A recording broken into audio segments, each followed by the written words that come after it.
Desde el Centro de Noticias de Caracol Televisión en Bogotá, esto es Noticias Caracol, edición del mediodía.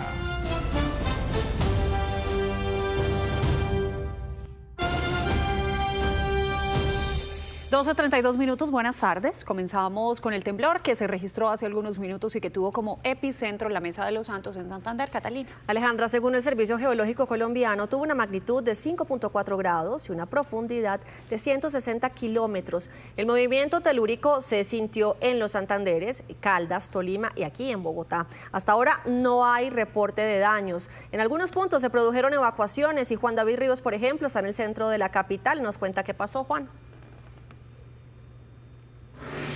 Catalina, yo me encuentro en el Congreso de la República. Justo en el momento del temblor se estaba sesionando la Cámara de Representantes. Ahí anunciaron, por supuesto, el temblor y la ordenancia, el orden a evacuar del edificio. Nosotros, por ejemplo, salimos a la Plaza Núñez con los demás, no solo congresistas, sino también miembros de las UTLs, personas visitando aquí el Congreso de la República, que salieron justamente ordenadamente al momento del temblor para poder evacuar el edificio. En Plaza de Bolívar también ocurrió lo mismo.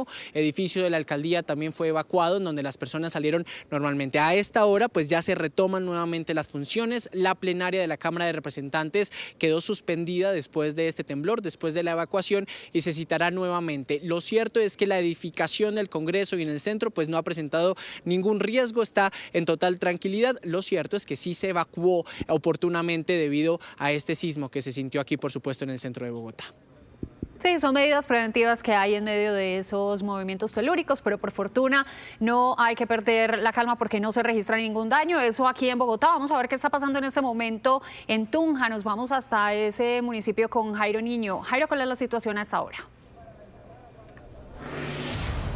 Alejandra, muy buenas tardes. Miren, iniciamos contándoles que las imágenes que van a empezar a observar ustedes son en la carrera 27 en Bucaramanga, básicamente muy cerca también de esta población a la Mesa de los Santos. Por eso quizás en este punto del país se sintió aún más fuerte el sismo, pero han dicho las autoridades hasta el momento, el reporte es que no hay ningún tipo de afectación. Continúan los diferentes organismos de socorro en el departamento de Santander haciendo ese barrido para tener esos datos consolidados en horas de la tarde. Pero mire, les cuento que acá en el departamento de Boyacá también se sintió fuerte este sismo. De una u otra forma, como medida de seguridad, las autoridades, por ejemplo, aquí en la Plaza de Bolívar, donde funciona la gobernación, la alcaldía de Tunja y otras entidades, también algunos colegios salieron y evacuaron, pero en este momento ya hay total tranquilidad, ya han retomado nuevamente los estudiantes a sus colegios y también los funcionarios públicos a sus entidades. Gracias, Jairo. El reporte desde Tunja. Seguiremos pendientes de los reportes también de eso ocurrido. Por ahora vamos con nuestra editora internacional Margarita Rojas, que nos cuenta sobre una tragedia en Nepal. Margarita. Catalina, ocurrió en esta zona del mundo, exactamente en la frontera entre Nepal y el Tíbet, en el sur de China, donde una enorme avalancha arrasó con varias localidades, entre ellas Siabrubesi, considerada la puerta de entrada al Parque Nacional de Lantang, una turística zona de picos nevados donde confluyen montañistas y peregrinos del hinduismo y el budismo. 98 cuerpos han sido recuperados hasta ahora, pero se temen muchos más, pues hay más de 800 personas desaparecidas, entre ellas 340 turistas extranjeros. A esta hora, organismos de rescate y pobladores buscan vida entre el lodo, las rocas y las ruinas. La furia de la naturaleza. Personas desesperadas intentan ganarle la carrera al lodo que viene a gran velocidad. Pero como si fuera una maqueta de papel, se llevó todo lo que encontró a su paso. Estructuras, puentes, carreteras e infraestructuras hidroeléctricas. El antes y un después devastador de una inundación repentina. Desde esta otra imagen puede verse cómo el torrente de lodo se acerca mientras la gente corre por su vida. Pero tal es la fuerza que levanta el asfalto, carros, casas y arrasa con todo el panorama.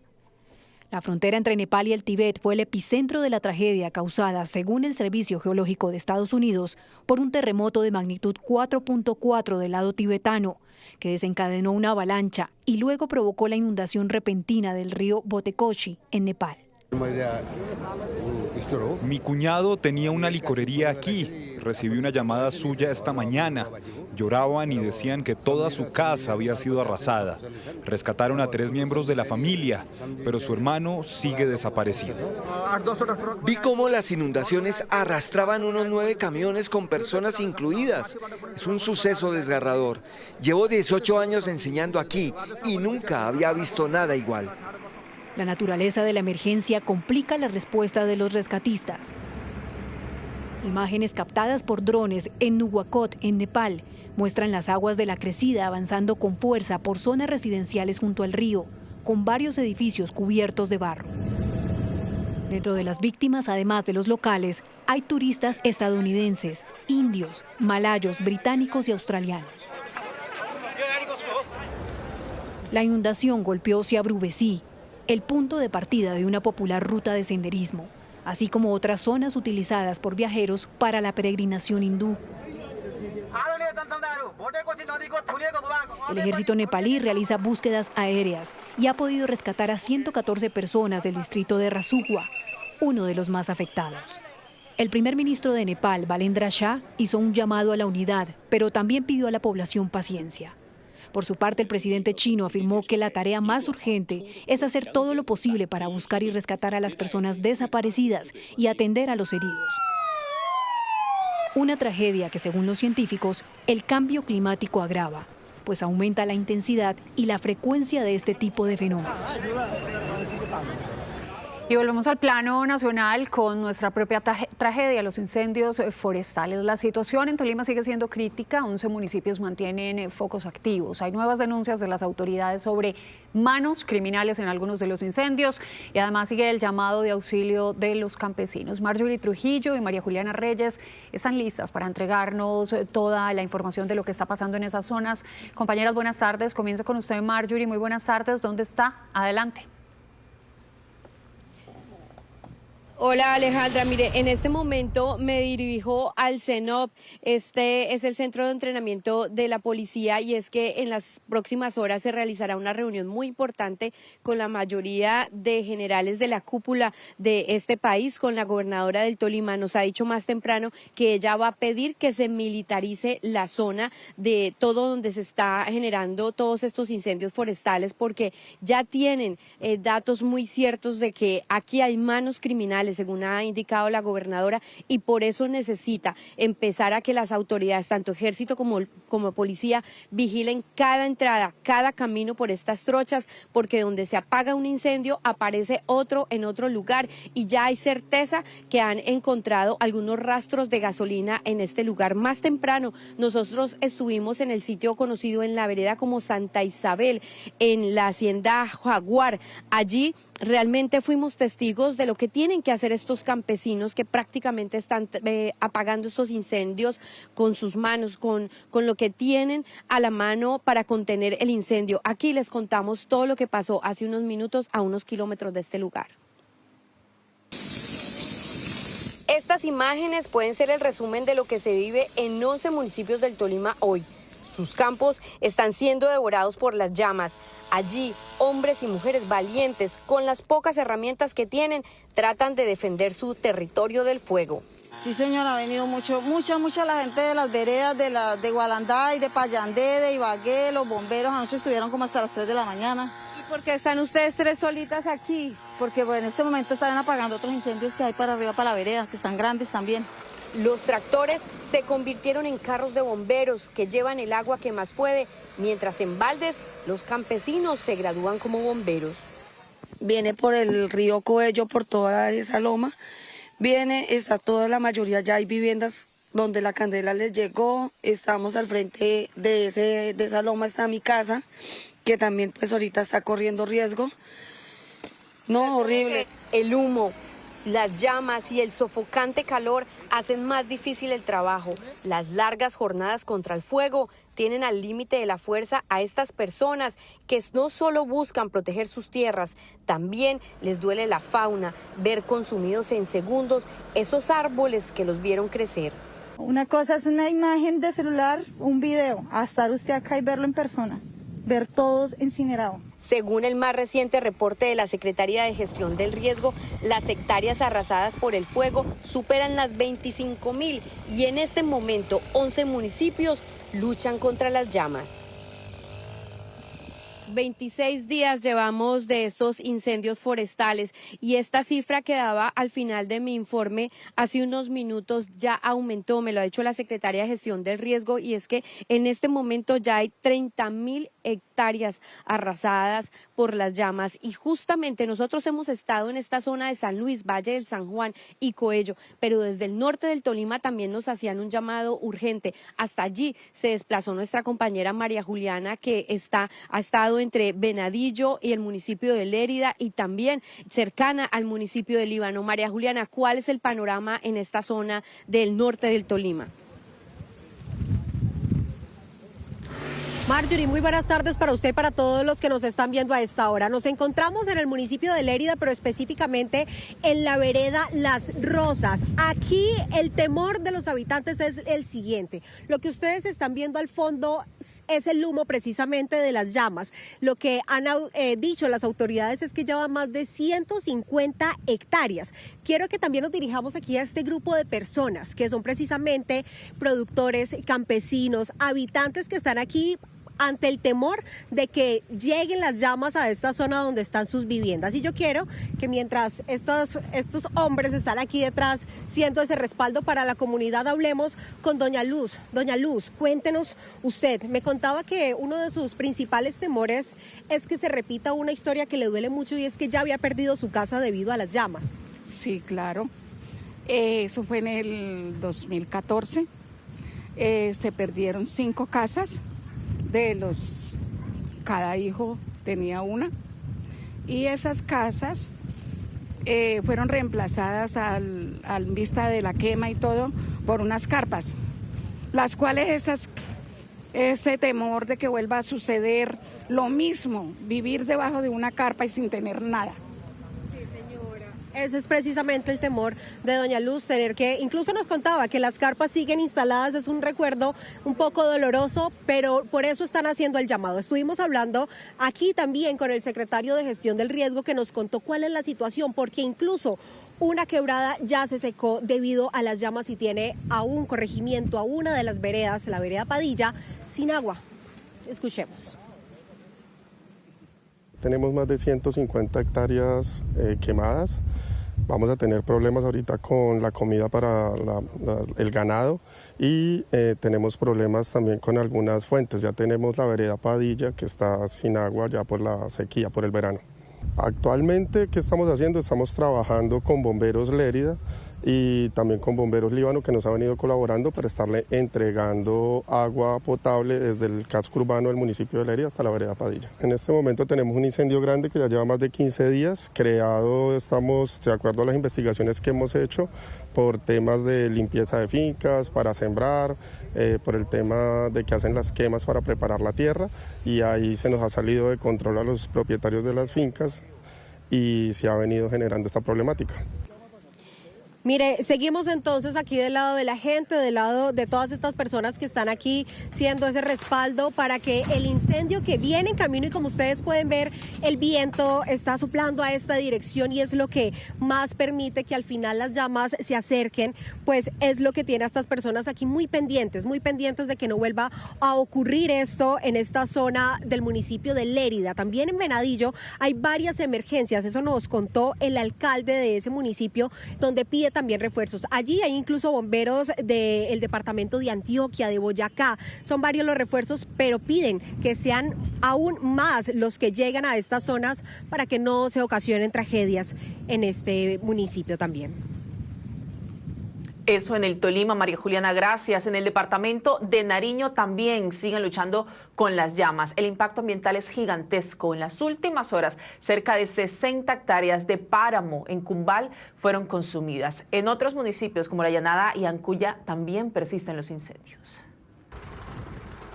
Este es el resultado de un grave incendio que se viene registrando desde ayer en el páramo de Cumbal. Un tesoro natural, productor de agua totalmente consumido. Estamos aquí en la casa de don Hilarión y pues desde aquí se puede mirar la afectación tan grande que está, ¿no?, de la quema del páramo. Si de pronto se puede alertar a más personas que nos puedan acompañar, por favor, estamos poquitas personas. Los focos que aún se quedaron del día de ayer por el incendio aquí en el Tambo, en la vereda Tasmá, están cogiendo fuerza y ese es, como pueden apreciar, desafortunadamente es desolador lo que avanza el incendio. Invitamos a la comunidad de Cumbal para que se sume. ¡Por arriba! ¡Por arriba! Las llamas se registran en municipios como Linares, Ancuya, Sandoná y en las últimas horas San José de Albán. Apagando un incendio forestal con ayuda de la misma comunidad y la verdad pues es una quema aquí que no sabemos los causales, pero estamos tratando de controlarla. Pues esperemos que las cosas no se salgan de control, porque en la parte de arriba ya se encuentran las viviendas y el casco urbano. Las autoridades buscan distribuir los cuerpos de bomberos en distintos municipios, sin embargo las unidades son insuficientes. Tenemos un reporte de 6 incendios de cobertura vegetal, tenemos 3 activos, uno en el Tambo, el cual está controlado, se le hace seguimiento, no se ha podido liquidar por un difícil acceso. Tenemos otro en San Pablo, también en las horas de la noche, a las 7:40 se activó también un incendio, el cual está siendo ya atendido por los cuerpos de bomberos voluntarios del municipio de San Pablo y el cual es en el corregimiento de Briceño. En municipios como Ancuya y Linares los incendios se liquidan, pero tras algunas horas se reactivan, lo que ha dificultado la atención de las emergencias. En medio de esta emergencia por incendios, la biodiversidad sufre un daño difícil de reparar. Animales y plantas mueren por la fuerza de las llamas. En este informe les vamos a contar la magnitud del impacto ambiental. Animales huyendo de las llamas, ocelotes, zarigüeyas e iguanas quemadas y más de 31.000 hectáreas de cultivos devastados hacen parte del trágico impacto ambiental que dejan los incendios forestales. Hemos recibido reporte de 30 individuos de fauna silvestre, de los cuales 22 están en nuestro centro de atención y valoración de fauna silvestre. Hemos liberado 6 de estos individuos y nos han reportado muertos 9 individuos de fauna silvestre para un total general de 37 individuos reportados. En el caso de la cobertura vegetal, el panorama es desolador. Según la directora de Cortolima, no solamente se destruyeron cultivos, sino también bosques riparios, el ecosistema que limita con los ríos. Dentro de eso, pues encontramos bosques riparios, es decir, las zonas que están en la ribera de los ríos. Eso representa más o menos el 28% de las afectaciones. Cultivos, pastos, también se han afectado, cultivos de maíz, cultivos de arroz, cultivos de limón y otra serie de cultivos. Además, los pastos que alimentan el ganado, áreas en donde están semovientes, cerdos, caballos, etcétera. Esto representa más de 8.000 hectáreas también afectadas. Los cuerpos de agua en el territorio también han sufrido por las llamas. Hay ríos que han disminuido en un 17% su nivel y también han disminuido su caudal, la gran mayoría. Y mientras los organismos trabajan por controlar las llamas, desde ya preocupa la difícil recuperación de los suelos. El calor en el suelo puede durar de unas 24 a 48 horas, pueden generarse incendios subterráneos, que es la parte más peligrosa porque pues uno por encima ve que ya no hay humo, que ya se apagó todo, pero puede ser que por la parte interna esté trasladándose. Carlos Gutiérrez, subdirector de planificación de la CAR Cundinamarca, explica cuál es el paso a seguir después de extinguir el fuego. Esos 6 primeros meses son para verificación. Ya una vez comenzamos a verificar, hay que empezar a aplicar algunas enmiendas, algunos abonos, volver a empezar a aplicar algunos inclusive fertilizantes que aporten esas características físico-químicas. Según los expertos, la recuperación total del suelo tras los incendios puede demorar entre unos 10 a 80 años en una zona andina. 12 del día, 51 minutos. Sin duda, otra de las noticias que concentra la atención de los colombianos es la decisión de la Corte Constitucional sobre la reforma pensional. El 90% de los artículos de esta ley ya quedaron en firme y empezarán a regir hasta el próximo año, ¿no? Henry González, usted además tiene un invitado para aclarar muchas de las dudas que tienen los colombianos. Buenas tardes. Así es, Alejandra, buenas tardes. Es el doctor Iván Jaramillo, quien hasta hace poco fue el viceministro de Empleo y Pensiones y quien precisamente tramitó esta reforma pensional. Con las buenas tardes, doctor Jaramillo. Quisiera que de una vez pasáramos a la primera pregunta de la gente en la calle que nos transmite sobre estas dudas que genera los anuncios sobre la reforma pensional. ¿Desde cuándo comenzará a regir la reforma pensional? Finalmente será, doctor, ¿cuándo? ¿En 30 días o en cuánto tiempo? Bueno, con las buenas tardes para todos los que se conectan hasta ahora, Henry. Me da mucho gusto saludarte a ti y a los televidentes. Según lo ordenado por la Corte Constitucional, la reforma pensional va a entrar en vigencia el 1 de abril de 2027, es decir, que todavía unos 8 meses para completar las semanas de acuerdo a los intereses de cada uno de los ciudadanos y ciudadanas. Así es, los 30 días, como para mayor claridad, es para el Congreso a efectos de que tramite lo que la Corte le pidió que tramitara. La segunda inquietud, doctor, tiene que ver con esto que se llama el nuevo sistema de pilares. Hay personas que todavía no lo han entendido. De hecho, esta es la inquietud de la siguiente persona. ¿En qué consiste el sistema de 4 pilares? Explíquenos, doctor, brevemente, ¿cómo es esto de los 4 pilares? Bueno, de forma muy simple, hay 4 pilares en el nuevo sistema. El primer pilar es el pilar solidario, donde van a estar las personas que están en pobreza extrema o vulnerabilidad, que van a recibir un bono pensional. En el segundo pilar van a estar las personas que tienen entre 300 y 999 semanas, que van a recibir una renta vitalicia de acuerdo a su ahorro, complementado con un subsidio del 20% en el caso de los hombres, el 30% en el caso de las mujeres, más el reconocimiento de interés del 3%. En el pilar contributivo van todos los que tienen más de 1000 semanas y tienen capacidad de contribución para pagar una cotización, completan los requisitos del sistema y se pensionan con 2 componentes, el componente de prima media, lo que conocemos como colpensiones, y el componente complementario de ahorro individual, que es donde están las administradoras de fondos de pensiones que van a administrar ese segundo componente. Y hay un componente, un pilar voluntario al que pueden ir las personas a hacer aportes voluntarios para mejorar el reconocimiento de sus prestaciones por vejez, invalidez o muerte. Sí, señor, pues ese sistema de 4 pilares es prácticamente como la columna vertebral del nuevo modelo pensional, pero aún así, doctor, genera algunas dudas, por ejemplo, esta que nos transmite una persona aquí en Bogotá también. Una persona ahora no puede elegir qué entidad va a escoger para afiliarse. Es que antes había, doctor, esa posibilidad de elegir uno donde quería estar. ¿Ahora ya no se va a poder elegir eso?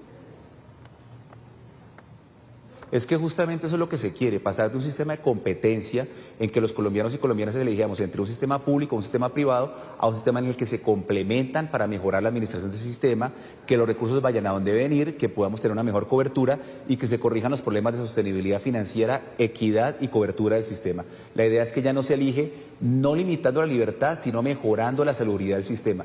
Esa elección demostró ser permisiva para el sistema. Claro, y ahora bien, entonces tenemos otra inquietud que está relacionada con otro tema y es la cobertura de esta reforma pensional. Escuchemos esa inquietud. ¿La reforma pensional cobijará al 100% de los colombianos? ¿Le aplica a todos sin excepción, doctor Jaramillo? Efectivamente, es que con la ley 100, después de 30 años, solamente tenemos una cobertura del 25%. Esta reforma está pensada para que al año 2050 alcancemos una cobertura de más del 83%. Entonces, es que todos estemos en el sistema y que todos tengamos una cobertura y un reconocimiento cuando acaecen situaciones de invalidez, vejez y muerte, que es de lo que se trata el sistema pensional. Pero entonces ahí surge esta siguiente duda, doctor, que nos llegó por redes sociales y que tiene que ver con la fecha del régimen de transición, porque ciertamente la misma reforma establece un régimen de transición. ¿Cuál es esa fecha en que, digamos, ahora se corre el régimen de transición y exactamente qué es ese régimen que determina a quienes no les aplica? El régimen de transición consiste en determinar a qué persona les aplica el nuevo sistema y qué persona se mantiene con las reglas de la ley 100, la ley 797, etcétera. Entonces, lo que dice la reforma pensional en el artículo 75 es que a partir de la fecha de vigencia, esto es 1 de abril de 2027, los hombres que tengan 900 semanas para esa fecha y las mujeres que tengan 750 semanas o más van a estar en régimen de transición, esto es, se mantienen las reglas de la ley 100, la ley 797. Los que para esa misma fecha, 1 de abril de 2027, tengan menos semanas, 900 en el caso de los hombres, 750 en el caso de las mujeres, pues se les aplica el nuevo sistema contenido en la ley 2381 o reforma pensional. Ahora, doctor, quisiera hacerle una pregunta sobre este pilar contributivo y que tiene que ver con esto de que la gente va a quedar con un pie, digámoslo así, en Colpensiones y un pie en un fondo privado. Claro, quienes ganen más de 2.3, porque algunos tienen esta inquietud en torno a la mesada pensional. Es verdad que al dividir los aportes entre Colpensiones y un fondo privado, a muchas personas se les va a reducir la mesada pensional que le darán. ¿Se va a reducir la mesada pensional para muchas personas, doctor Jaramillo? No, lo que hay es una nueva forma de calcular la pensión integral de vejez. Quiero ser muy claro en esto, hasta 2,3 salarios mínimos todos cotizamos a Colpensiones, unos 4 millones de pesos. Lo que denguemos en exceso va a un fondo privado en una administradora del componente complementario de ahorro individual que seleccione libremente los afiliados y allí se hace un reconocimiento complementario por el mayor valor cotizado. Lo que sucede es que actualmente los fondos reconocen solamente de lo que uno cotiza, del 16% que uno cotiza, el 11,5% va a financiar la pensión, entonces salen pensiones muy bajitas. Ese es el temor seguramente a la pregunta.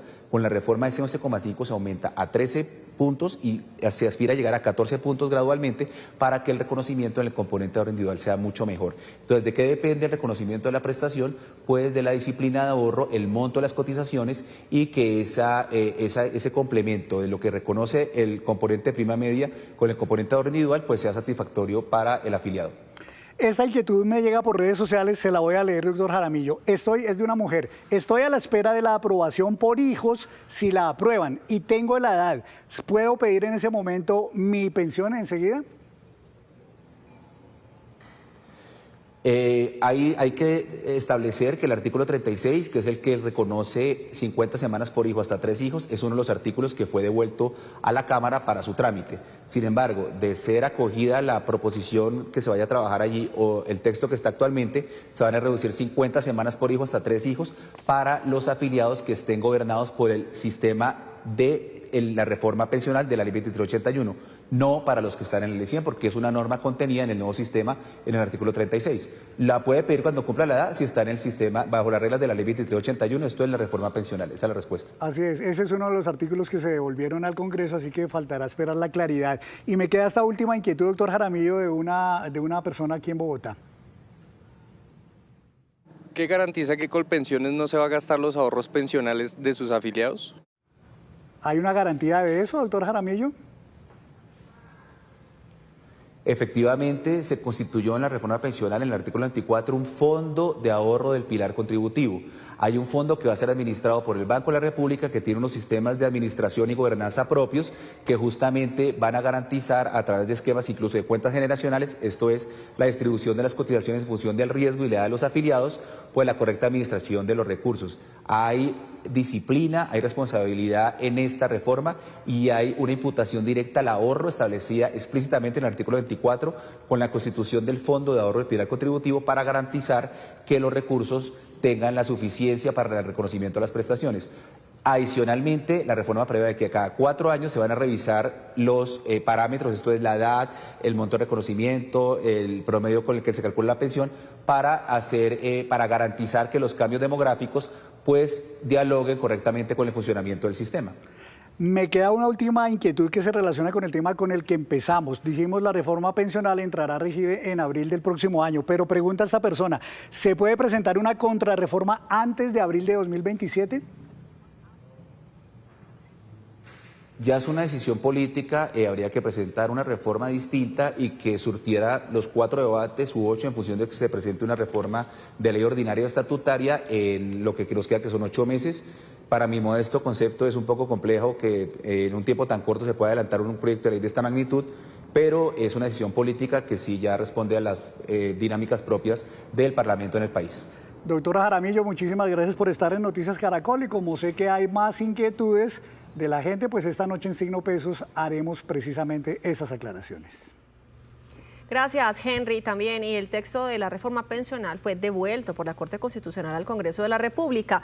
9 artículos tendrán que ser sometidos nuevamente a debate. ¿Cuáles son los pasos que deberá seguir el Congreso? Aquí les contamos. 0 y van 2. Por vicio de trámite y por exhortación de la Corte Constitucional, la Cámara de Representantes deberá discutir 9 artículos de la reforma pensional que quedaron en vilo. Quería pupitar la reforma porque tenían afán, porque el pupitazo era lo que querían hacer. Nosotros advertimos la primera vez que adoptar el texto del Senado era inconstitucional y le devolvieron la reforma por eso. Y después interpretaron que el debate había sido muy corto y que solamente había que salir a pupetear de nuevo la proposición de adoptar el texto del Senado. No había que aumentar el horario del debate, había que discutir las proposiciones que hemos radicado los congresistas. Pero la gran duda es si en una nueva legislatura, con cerca del 70% de representantes nuevos, se puede retomar una discusión que terminó en el 2025 y que ya no tiene a los congresistas autores de varias proposiciones. Le corresponde al presidente actual poner a consideración estos artículos, que haya la suficiente deliberación, como lo dice la ley quinta, que es el reglamento del Congreso, y decidiendo sobre esos 9 artículos y sobre esas proposiciones, pues quedará un texto definitivo. En este caso sí, porque es un exhorto de la Corte Constitucional. Es decir, esto nos obliga a reabrir el debate solo en esos 9 artículos que nos pidió la Corte. Una reforma que varios congresistas han demandado de fondo y no han tenido solución por parte de la Corte Constitucional. Es que con un grupo de ciudadanos y desde esta curul, y esperamos el apoyo del Gobierno Nacional, vamos a reclamar una contrarreforma.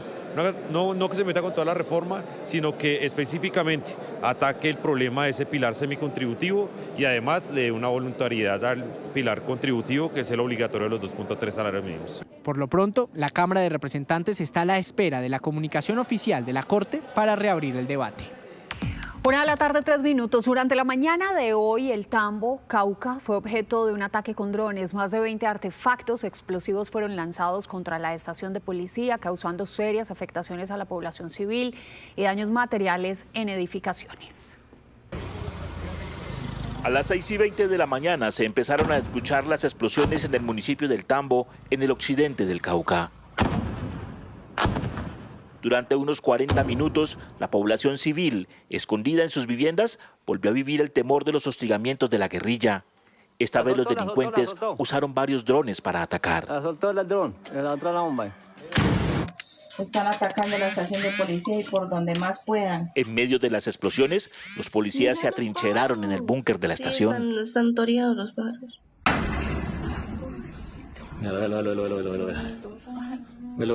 Aquí lo tengo en pantalla, amor. Aquí lo tengo en pantalla. En total fueron 21 artefactos explosivos que utilizaron estos terroristas con el fin de afectar la estación y el personal. De inmediato empezaron los ataques, nuestro personal activó el plan defensa y pudo repeler el ataque. Algunas viviendas y negocios de la población civil se convirtieron en refugio y así como la estación de policía resultaron afectadas. En la estación fueron daños muy leves, los vehículos estuvieron muy leves y alrededor. En este momento está verificando si hay otros daños y no hay víctimas ni personal de la población civil ni personal uniformado. A esta hora, policía, ejército y fuerza aérea mantienen el control de la zona en la que delinquen la estructura Carlos Patiño y Jaime Martínez de las disidencias de Mordisco. Eso es entre el pueblo, claro. ¡Ah! Mira el humo que salió, ve. Salió más harto humo, espesito para arriba, ve. El gobierno de Abelardo de la Espriella busca implementar buques de la Armada Nacional como cárceles para trasladar allí a criminales condenados que siguen delinquiendo desde las prisiones. El jefe de Estado acaba de dar nuevos detalles de esta noticia durante la ceremonia de reconocimiento de tropas aquí en Bogotá. Nicole Buitrago y César Chaparro nos tienen más información. Compañeros. Catalina, muy buenas tardes. César, precisamente estamos aquí en medio de este reconocimiento a la cúpula militar y ha dicho el presidente de la República un mensaje muy contundente y es que no van más los diálogos con los terroristas. Le ha dicho a sus funcionarios de forma muy clara y es que el que tenga contacto con algún tipo de cabecilla pues será sacado del gobierno. Ha dicho que la paz total ya no más y no habrá más diálogo, pero también han dado algunos detalles de lo que sería esta estrategia precisamente para trasladar a ciertos cabecillas a los buques de la Armada Nacional, especialmente las fragatas. Dentro de esta lista figurarían el negro Over y alias Macaco, quien había sido también designado como gestor de paz. También está alias Juanito, alias Cabeza de Hacha y alias Carnal. Estos delincuentes, Nicole, que acaba de nombrar el propio presidente y que estarían en la lista para ser trasladados a estos buques cárcel, como les están llamando con el proyecto, pues hacen parte de estas organizaciones que aún están pagando condenas en las cárceles, pero convirtieron las cárceles en un centro de operaciones, como lo ha dicho el propio presidente de la República. Estas son las 4 fragatas que tiene la Armada Nacional y que podrían convertirse en centros de reclusión para criminales de alto nivel o que estén relacionados con delitos de homicidios, narcotráfico y extorsión. Barcos de guerra medianos con capacidad de cañones, sistemas antiaéreos de corto alcance y misiles. Son fragatas clase Almirante Padilla como el ARC Caldas, Antioquia y ARC Independiente. Lo que contempla el Gobierno Nacional en su iniciativa es poner en marcha la estrategia de reclusión especial marítima de alta seguridad, REMAS, como fue denominada por el Ministerio de Defensa en este comunicado. Con ella enfrentarían el crimen organizado, habilitando en el término de 3 meses un buque como cárcel para la primera fase para trasladar a los grandes cabecillas y cortar toda comunicación que puedan tener con sus redes delictivas, como ocurre hoy desde las cárceles. Práctica que ya fue implementada por un tiempo en Colombia en el año 2007 bajo el mandato de Álvaro Uribe. Se trasladó al entonces narcotraficante más buscado de la época, Diego Fernández Montoya, alias Don Diego, vinculado con paramilitares y quien estuvo por casi un año en una fragata de la Armada Nacional en el Océano Pacífico. El buque fue vigilado por agua y aire en medio de una solicitud marcada por Estados Unidos para su extradición. Hoy en día, alias Don Diego sigue cumpliendo su condena de 45 años en ese país. En ese mismo año, el exjefe paramilitar Carlos Mario Jiménez, alias Macaco, también fue trasladado de la cárcel de Itagüí a otra fragata en el Caribe colombiano. Posteriormente fue extraditado a los Estados Unidos y al cumplir su condena regresó al país en el año 2019. En el gobierno pasado fue nombrado como gestor de paz en el marco de la paz total. El Gobierno Nacional, en cabeza de los Ministerios de Defensa y de Justicia, avanzan en el proceso de articulación con el IMPEC para tomar las primeras determinaciones frente al traslado de los criminales. No solo cabezas de las organizaciones delictivas, sino perfiles de alta peligrosidad en los próximos meses. Como escuchábamos, es un proyecto que hasta ahora se está construyendo, César, pero mientras todo esto empieza a finiquitarse en la realidad, pues ha dicho el presidente de la República en su discurso en este reconocimiento a la cúpula militar que prácticamente el IMPEC tiene la orden clara de recuperar la tranquilidad y el orden en los centros penitenciarios. Se ha dicho que mientras eso sucede, pues también avanzará un proyecto que fue bandera durante su campaña y es la construcción de megacárceles, pero estará encargada la empresa privada de todo este proceso. Unas megacárceles que ya pueden tener nombre de estos delincuentes que pueden ir a parar allí. De hecho, se atrevió a dar los alias de estos delincuentes. Son alias Miquito, alias Primo, Hormiga, Huequito, el Negro Over y Pequeño. Pero además hizo una advertencia muy dura al propio director del IMPEC y yo creería que el mensaje también para los integrantes de la nueva cúpula de las fuerzas militares y la policía. Quien no cumpla las metas y los objetivos se va. Una dura advertencia que hace el presidente. Escuchémoslo hablar sobre las megacárceles. Mantengo intacto mi compromiso de construir megacárceles de máxima seguridad para recluir a los terroristas más peligrosos del país. Esas obras se harán con la empresa privada. Esas cárceles se van a construir para aquellos que tanto daño le han hecho a la República, paguen con creces el dolor que le han generado al pueblo colombiano. Mientras avanzan esas obras, he ordenado reforzar de inmediato la seguridad de los establecimientos existentes. Pues precisamente también habló de otra de las estrategias de seguridad marcadas en el gobierno y es el tema de las extradiciones. ¿Qué pasó en las últimas horas? Pues que según el anuncio que ha hecho aquí el presidente, ya firmó 30 extradiciones. 30 extradiciones que son ya requeridas y son en este momento todo el proceso de protocolo que sería cuestión de meses contra al menos 20 señalados narcotraficantes que serían extraditados.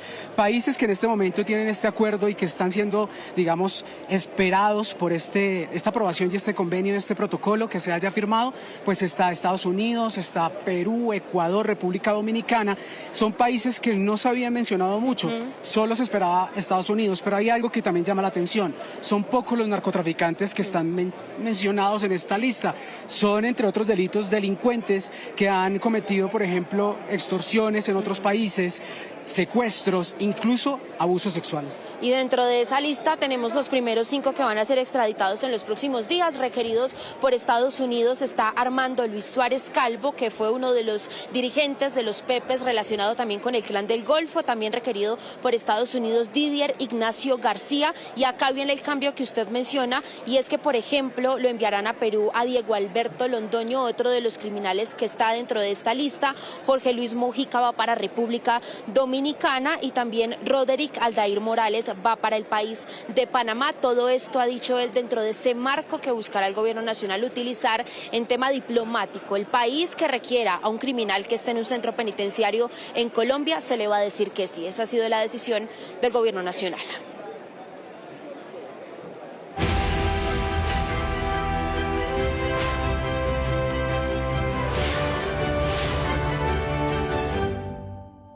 Una de la tarde, 12 minutos. Seguimos del lado de todos los afectados por el terremoto en Colombia. Vamos a hacer una ronda por ciudades, comenzando por Cali, porque la red de salud de esa ciudad ya tiene un diagnóstico sobre lo que costará restablecerla. Varias instituciones de salud podrían ser demolidas. Luisa Fernández, ¿qué ha dicho la autoridad de esa ciudad? Alejandra, las 3 instituciones que se van a demoler y a reconstruir son Melendres, La Buitrera y Mariano Ramos. Ya está definido que así va a ser, y el gasto que debe hacer la ciudad para reconstruir la red de salud y reactivarla, ha dicho el secretario de Salud, supera los 478.000 millones de pesos, es decir, cerca de 500.000 millones de pesos para que todos los servicios puedan restablecerse y las instituciones pues queden fortalecidas. También ha dicho que la reactivación de los servicios, por ejemplo cirugías, las que las tenían programadas para los días de la tragedia del 10, 11, 12 de agosto, se tendrán que reprogramar desde hoy. Esto fue lo que amplió el secretario de Salud. Estamos previendo que para La Buitrera y para Mariano Ramos y muy posiblemente Meléndez necesitamos hacer una reposición total. ¿Qué quiere decir esto? Una demolición de la infraestructura que está severamente averiada y una reconstrucción completa de esos centros de salud. Adicional a lo anterior, el alcalde lo ha dicho en repetidas oportunidades, estamos trabajando en un plan de recuperación y de proyección de la infraestructura hospitalaria para estar mejor preparados. Todo lo que está sucediendo en el sistema de salud de Cali está saturando el estado emocional de las personas. Por eso, desde los expertos y desde las autoridades de psiquiatría y de salud mental advierten que en los próximos 2 semanas se puede registrar un aumento de entre el 30 al 40% de la demanda de urgencia y de consulta externa, pero también hay que decir que ellos han adelantado brigadas en los albergues y en los campamentos para atender, y han dicho que hay que decirlo principalmente a los niños, pero también a integrantes de su mismo equipo de salud mental que hoy están sufriendo traumas y que esto podría ahondar a un tema ya de enfermedad mental. Esto dijo. El impacto en salud mental se da en caliente, digamos, recién ocurre la tragedia, y también hay un impacto diferido que es el relacionado con el proceso de asimilar las pérdidas humanas, las pérdidas materiales, la pérdida del hogar, y nosotros estimamos que en el transcurso de las próximas 2 semanas a un mes tengamos un incremento cercano al 30 al 40% de la demanda de atención en nuestro servicio de urgencias y consulta externa. Mire, yo estoy aquí en el Instituto para Niños Ciegos y Sordos. Está cerrado desde el pasado 10 de agosto cuando ocurrió. Aquí murieron 2 personas cuando intentaron evacuar.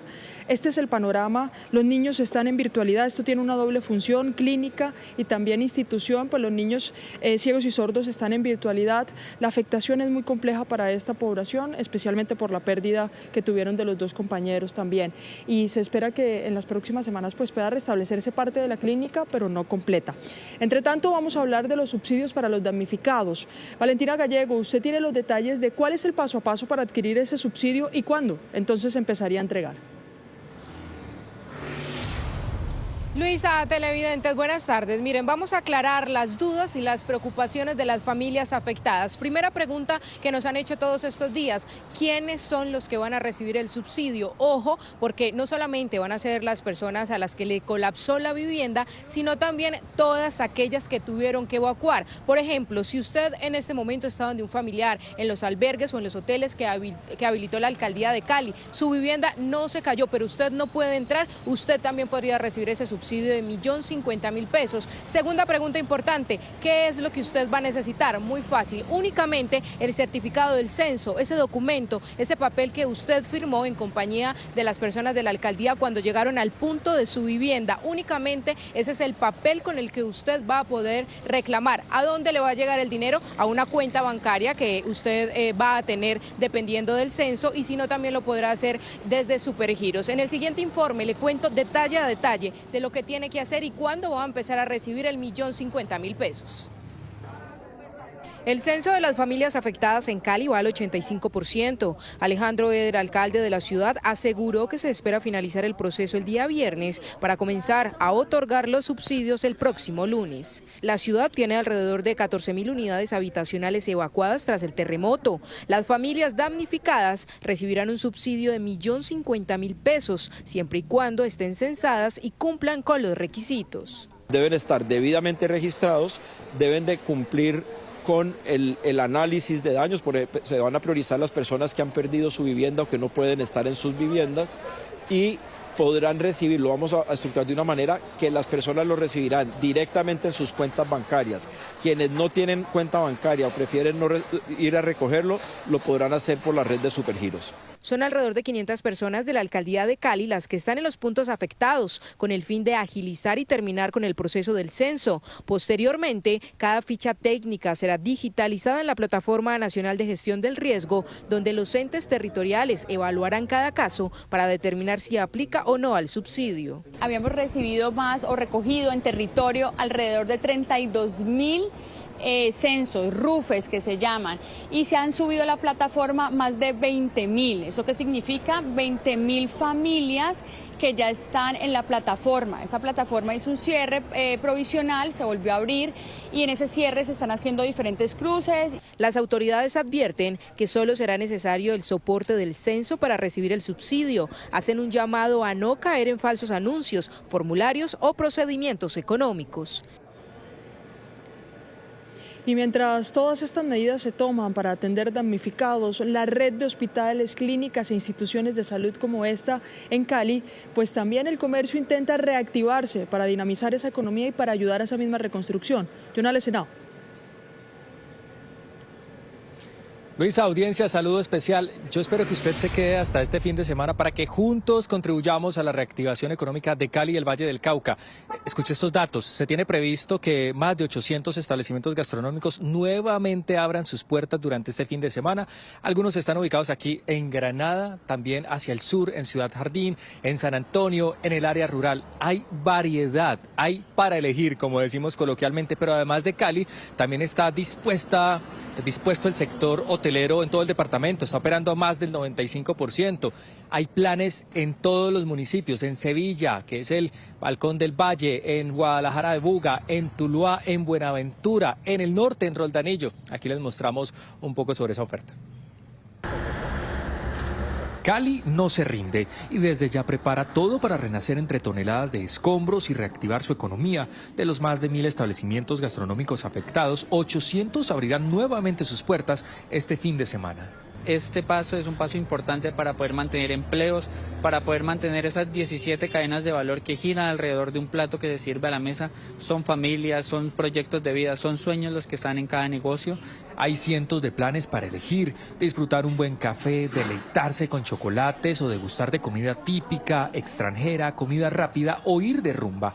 Granada, el Parque del Perro, San Antonio, Ciudad Jardín son algunos de los sectores para visitar. Estamos listos para tener una oferta de productos de chocolate como lo hemos venido haciendo en estos 17 años de labor ininterrumpida. Tenemos nuestro centro de experiencia donde tenemos todo el tema de catas, de regalos y además aquí en nuestro Cacao Bar. pues una oferta de bebidas con chocolate, repostería y bueno, todo lo que se imaginen con chocolate aquí lo tenemos. Hospedarse también estará garantizado tanto en la sucursal del Cielo como en el departamento, pues solo 32 hoteles resultaron afectados. Los demás están listos para recibir a sus huéspedes. Para este fin de semana, el 97% de toda nuestra hotelería Valle del Cauca se encuentra en pie y lista para servir a los turistas nacionales, internacionales y regionales que quieran disfrutar de la experiencia de nuestro Valle del Cauca. Apoye la reactivación económica de Cali, déjese contagiar de sus planes y energía y del renacer de una ciudad que aún baila a ritmo de salsa. Mire, más de 900 edificaciones en Cali están evacuadas, lo que termina complejizando o complicando el panorama de damnificados y de instituciones como esta que viven de la atención en salud de varias poblaciones. Este es el panorama en Cali que toca atender durante las próximas semanas y meses. En Manizales seguramente el panorama es parecido, Daniela. Luisa, sí señora. Para comenzar, quiero hablar de San José de Caldas, o Mirador de Caldas, como se le conoce comúnmente a este municipio, que está ubicado a un poco más de 1 hora de esta ciudad de Manizales. Allí su gente también sintió los estragos del terremoto. Más de 200 casas fueron impactadas, muchas de ellas quedaron destruidas en su totalidad. Lo mismo pasó con la sede de bomberos, con un centro de desarrollo infantil, con 4 colegios y la lista sigue. Pero también ese es uno de los lugares por los que hoy el vicepresidente José Manuel Restrepo, en compañía del ministro de Vivienda Jaime Andrés Beltrán, están recorriendo, hablando con los afectados, con los damnificados y entregando ayudas. Paula Bernal, usted está allí justamente. ¿Qué le ha dicho la gente? ¿Cómo va esa entrega de ayudas? Daniela, televidentes, muy buenas tardes. Así es, nosotros en este momento, desde muy temprano, estamos aquí ubicados en San José Caldas. En este momento quiero mostrarles algo rápidamente en compañía de mi compañero, y es que este lugar que les estamos mostrando era un centro infantil. Además, al lado quedaba la estación de bomberos, donde, como pueden ver, no quedó absolutamente nada.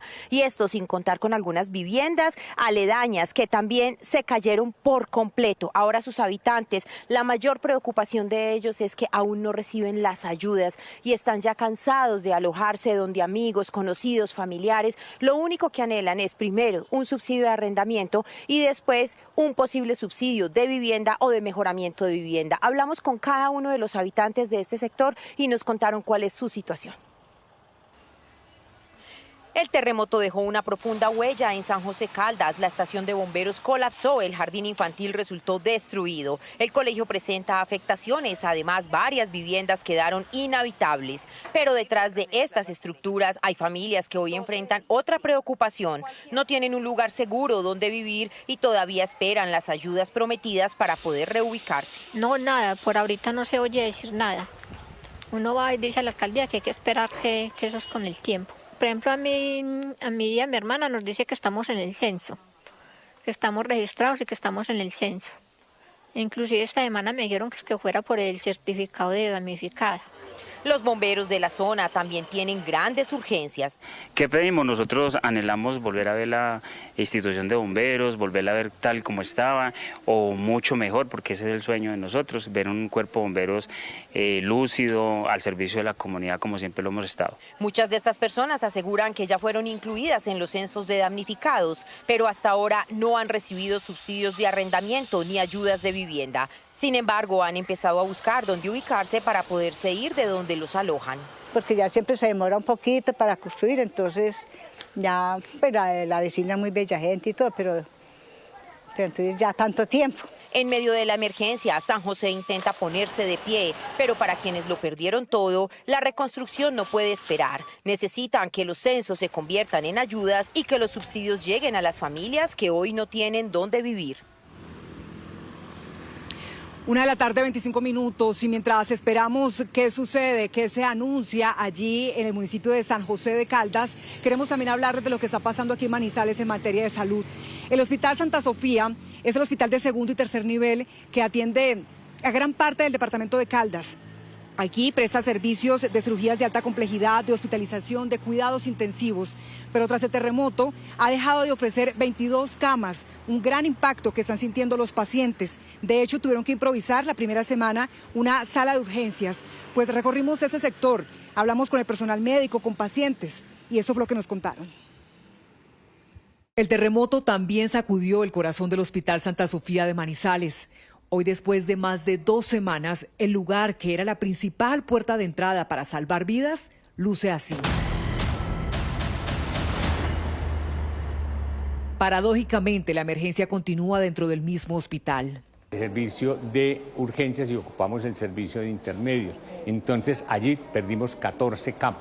En el área de hospitalización perdimos 22 camas. Otra cosa que perdimos, o otra área, fueron 2 salas de quirófano. Una en donde tuvimos que ubicar parte de la sala de esterilización y la otra sí quedó con algunos daños en paredes y demás. Esto significa una reducción de nuestros servicios de aproximadamente el 30%. Mira, Daniela, este es el procesador de tejidos. Este es el procesador de tejidos, hace esta función. Y se dañó. Ese fue el que se nos dañó. La alegría del equipo médico de pasar de un procesador de tejidos obsoleto a uno moderno que optimizaba el tiempo de las pruebas duró muy poco. No había cumplido 2 meses de funcionamiento este aparato cuando el terremoto lo acabó. Anteriormente se demoraban 10, 15 días los resultados, con el procesador de tejidos por ahí 2 días, 3 días se estaban demorando. ¿Esto qué significa para un paciente? El diagnóstico oportuno de este equipo, o sea, de esto para los pacientes es tan importante porque de ahí define un tratamiento oncológico para un paciente a tiempo, de la confiabilidad, de que el proceso para ellos no tanto oncológico, sino que un tratamiento está pues muy difícil ahora en este momento. Pero el impacto va más allá de la infraestructura. Aquí en promedio, cada día llegan 100 pacientes con régimen subsidiado de cada rincón de los 27 municipios de Caldas. Hay muchos usuarios que no han alcanzado pues que los atiendan y venimos de diferentes municipios, ¿cierto? Entonces necesitamos que nos colaboren, que el gobierno se ponga la mano en el corazón. A veces venimos sin recursos y no hay posibilidad de que nos atiendan.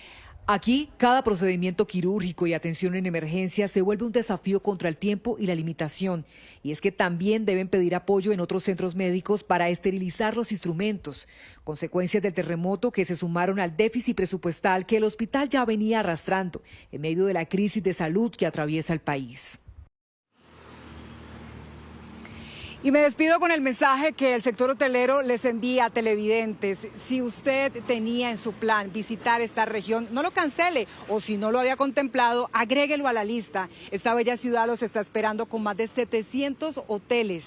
Eso entre una larga lista de atractivos turísticos y gastronómicos. Catalina, Alejandra, me despido desde este bello y tradicional sector de Chipre. Como dicen en el eje cafetero, que también viajar es ayudar a toda esa zona que usted está viendo afectada luego del terremoto. Daniela, gracias. En Quibdó, las familias damnificadas por el terremoto esperan el subsidio del gobierno nacional. Angie Jiménez se encuentra allí, del lado de los afectados. Angie, ¿qué dicen las familias allá en Quibdó?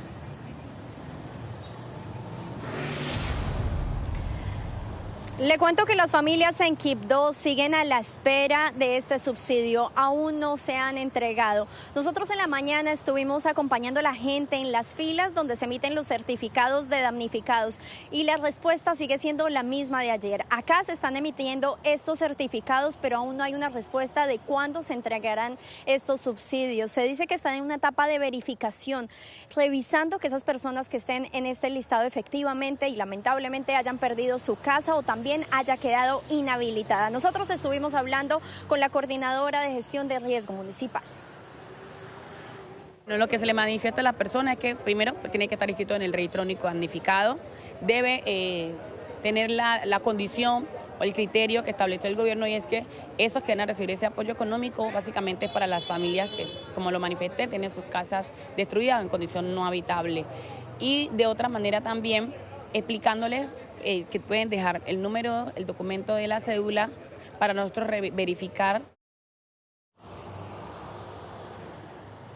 También llegamos a este punto, que es uno de los albergues que hay en Quibdó. Acá hay 85 familias a la espera de ese subsidio. Acá tienen comida, tienen techo, pero esperan pronto tener su casa para poder reconstruir así sus vidas. Aquí conocimos la historia de Luz América, una joven que también pide ayuda y está esperando ese subsidio.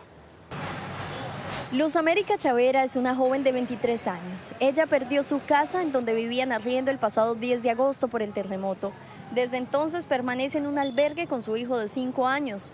Los dos esperan soluciones. ¿Ha recibido noticias de esos bonos, de esos subsidios por ahora?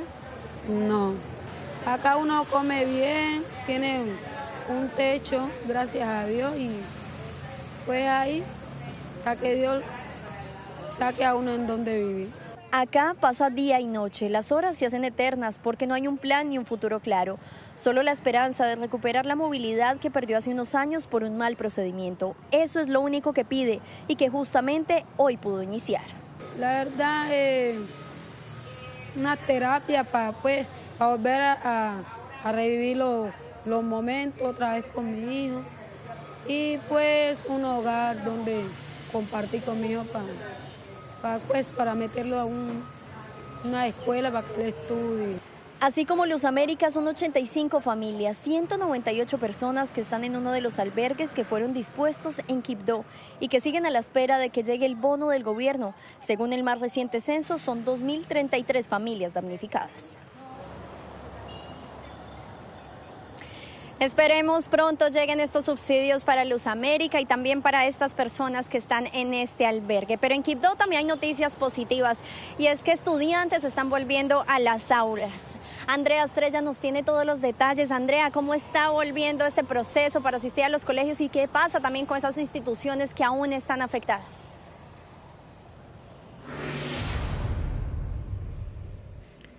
Angie Televidentes, buenas tardes. Yo la recibo desde el grado quinto A. Esta es la sede anexa de la institución educativa Antonio María Claret, que tiene más o menos unos 20 salones. Alrededor de 500 estudiantes recibían clases aquí, pero este salón, aunque no lo miramos, que no tiene tantas grietas, no es apto, según los expertos de la Universidad Nacional que llegaron aquí hace algunos días y dieron esa certificación.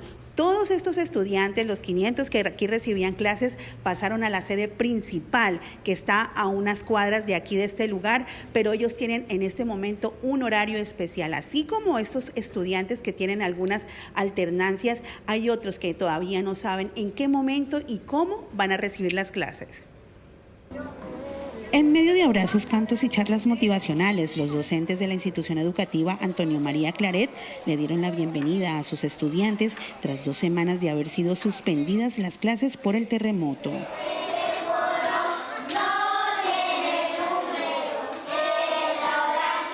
Brindamos este espacio como un espacio acogedor, protector, donde ellos se sienten con sus compañeros en una armonía, se sienten contentos.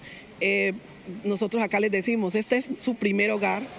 Ante los daños en las estructuras en 2 sedes de primaria y secundaria, la institución principal acogió a los 2.000 estudiantes del Claret que recibirán clases en un horario especial.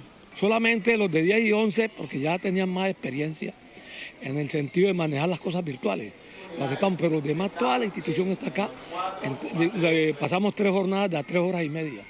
Y por hoy los tenemos acá los muchachos en clase. Estamos de manera segura. Para los padres de familia, el retorno a clases es necesario, pero con todos los cuidados debidos. El Chocó no cuenta con internet, la energía está que todos los días se va. Entonces es un recurso que no podemos utilizar. Lo de las clases virtuales no es la alternativa. Aquí lo que hay que hacer es iniciar a meterle mano a las instituciones educativas para que los niños puedan volver a sus planteles educativos.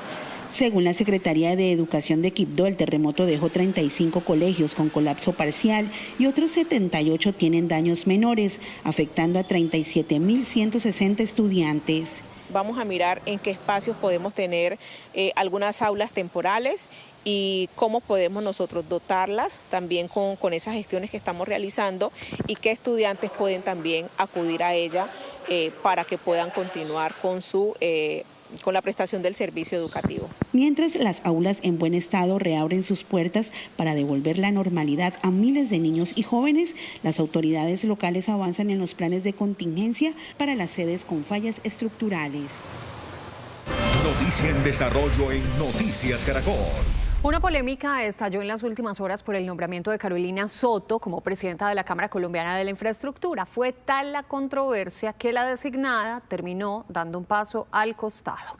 Ricardo Ospina, director del servicio informativo de Blue Radio, nos tiene la historia completica de este nombramiento fallido. Ricardo, hola, buenas tardes.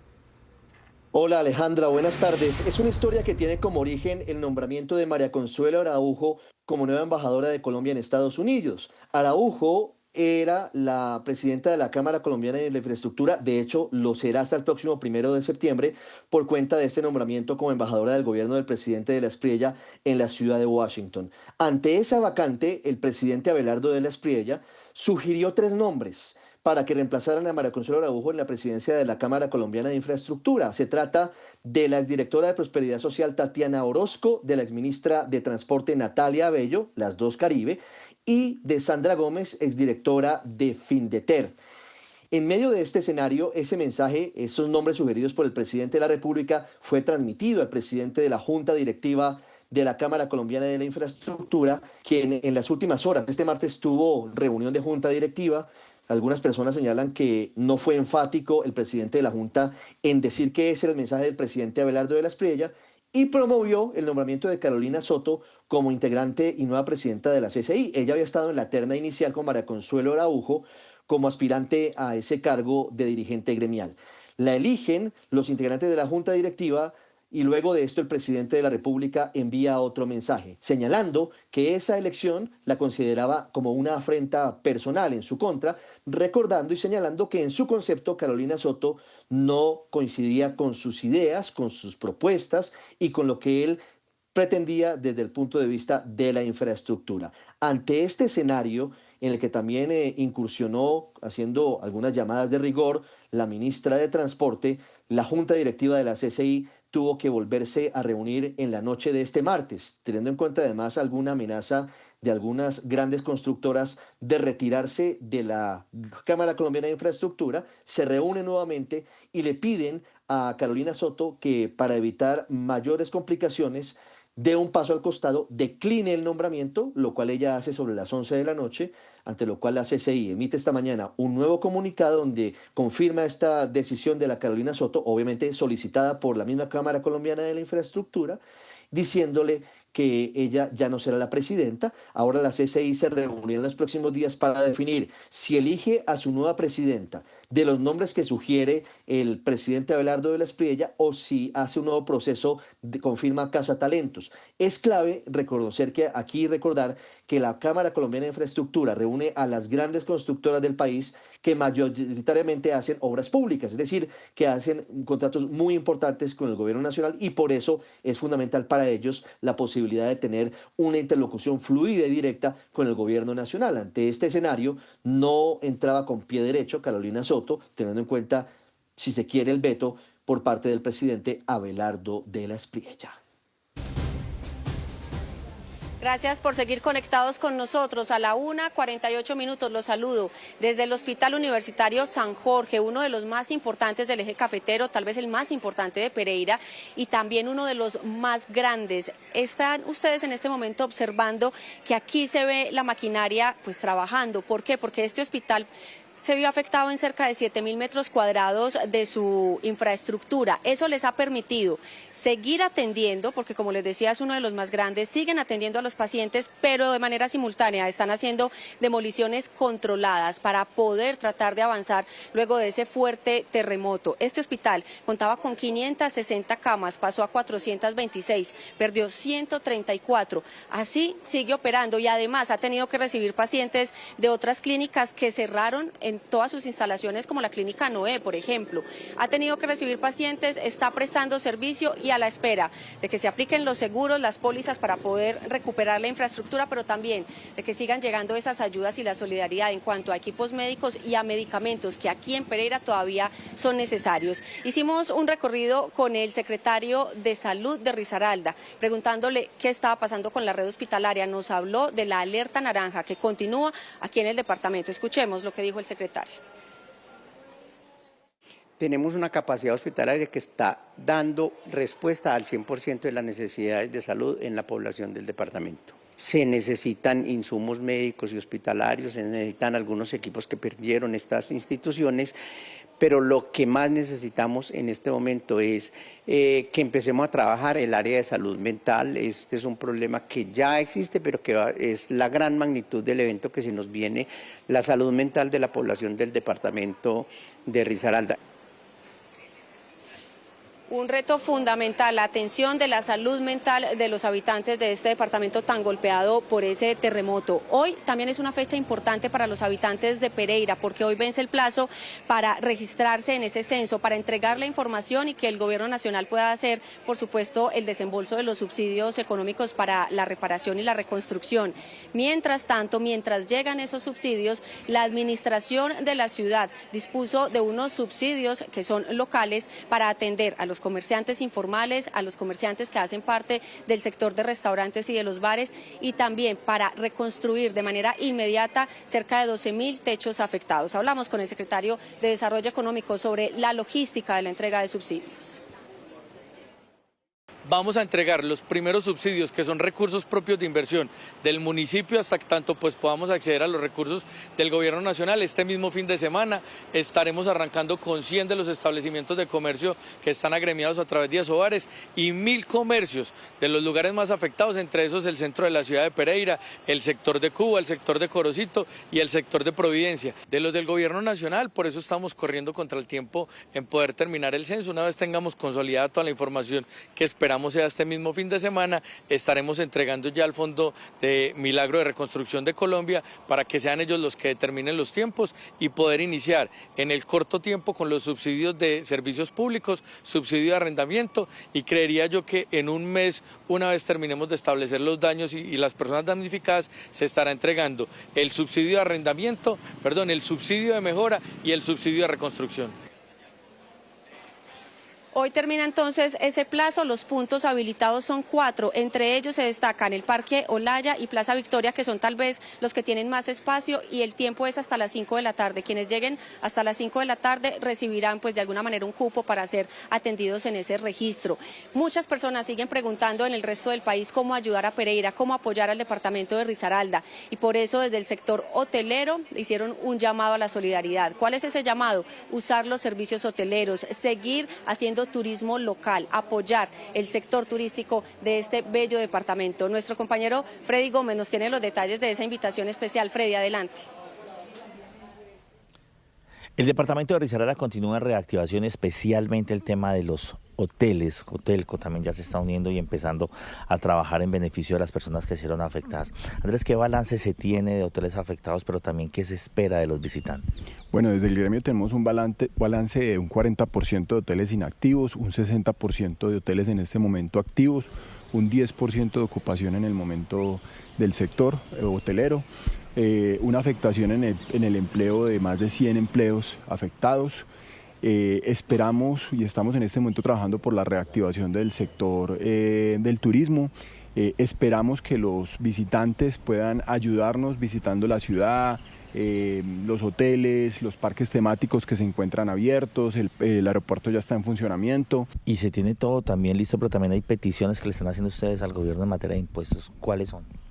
Nosotros queremos una exención de impuestos de renta para la reconstrucción y para la modernización del sector hotelero, y también tarifas diferenciales en el IVA y exención sobre el impuesto, el INC, sobre el hipoconsumo. Esto reactivaría mucho nuestro sector. Ayudar a que más turistas lleguen. Y a que nosotros podamos invertir el flujo de caja en la reactivación y en la preservación del empleo. Y hay algunos hoteles, grandes hoteles en la ciudad de Pereira, pues también van a cerrar sus puertas aproximadamente durante 6 meses, porque van a realizar esas mejoras que tienen que hacer luego del terremoto, pero también se van a modernizar, es decir, vienen unas experiencias nuevas en el tema de la hotelería en la zona cafetera, pero desde ya se puede visitar esta tierra, la tierra del café. visitar la tierra del café, seguir apoyando a Risaralda, a ciudades tan hermosas como Pereira, que hoy más que nunca necesitan ese abrazo de todos los colombianos. Me despido con un dato. Las fiestas de la cosecha de esta ciudad, que fueron canceladas para este año, tenían un presupuesto de cerca de 18.000 millones de pesos, pues parte de ese dinero se va a usar justamente para apoyar a los comerciantes, a quienes hacen parte del sector de los restaurantes y de la gastronomía, y también, por supuesto, a los vendedores informales. Seguiremos del lado de la gente en Pereira con todos los detalles después del terremoto.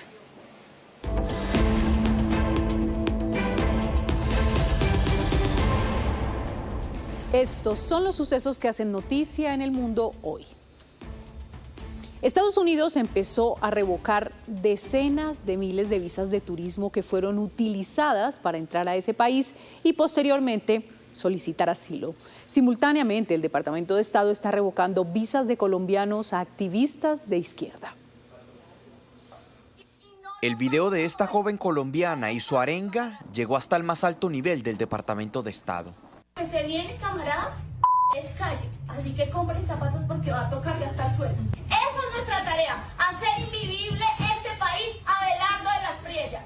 Viviana Marín es el nombre de la joven protagonista de esta grabación que fue conocida hace unos meses, pero que hoy cobra relevancia por nada más y nada menos que el segundo funcionario de mayor peso en el Departamento de Estado, Christopher Landau, subsecretario de Estado, quien publicó el video en su cuenta institucional de X junto al mensaje: si bien tiene derecho a expresar sus opiniones políticas, no tiene derecho a entrar a Estados Unidos.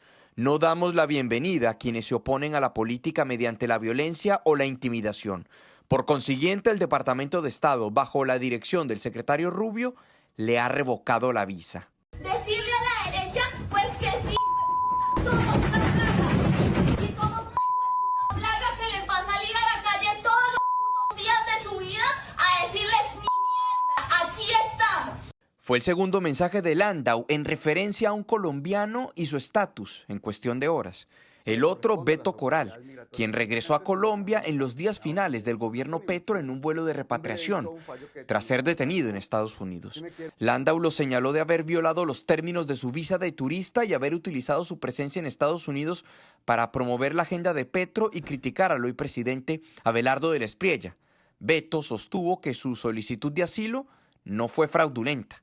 Por otro lado, el Departamento de Estado le confirmó a Noticias Caracol que iniciaron el proceso de revocación de decenas de miles de visas de turistas expedidas entre 2016 y 2026 y que fueron utilizadas para ingresar al país y solicitar asilo. Hoy se conoció que el Departamento de Estado ordenó una suspensión indefinida en la expedición de visas de inmigrante, que son las que eventualmente permiten un estatus de residencia. Esto mientras se adelanta una revisión de los procesos. Recordemos que ya había un grupo de 75 países, entre los cuales figura Colombia, donde se había suspendido la expedición de esas visas. Juan Camilo, gracias. Hay indignación en Pakistán tras un incendio en el mayor hospital público de Islamabad que le costó la vida a 14 recién nacidos. Según la investigación preliminar, el fuego en la unidad de cuidados intensivos neonatales habría sido causado por un cortocircuito. Con relatos desgarradores, los padres de los bebés fallecidos denunciaron que la puerta de la unidad estaba cerrada con llave y que no había personal de guardia. El hospital negó las acusaciones y atribuyó lo sucedido a que los menores estaban conectados a equipos médicos. La Oficina Meteorológica del Reino Unido advirtió que el fenómeno del Niño de este año puede llegar a ser el más intenso que se recuerde y que eso podría convertir al 2027 en el año más caluroso jamás registrado. De hecho, Panamá y El Salvador declararon la emergencia por las lluvias y la sequía asociadas a este fenómeno. En Panamá ya obligó a reducir a partir del 3 de septiembre el tráfico de buques por el canal interoceánico. De su lado, la Protección Civil de El Salvador declaró la alerta roja por la sequía y afectaciones agrícolas en todo su territorio. En Estados Unidos se alcanzó un acuerdo histórico sobre el uso de redes sociales en niños y adolescentes. Meta, la casa matriz de Facebook e Instagram, aceptó pagar casi $17.000 millones para evitar un juicio por causar adicción y daños psicológicos en jóvenes. También prometió cambios en sus plataformas.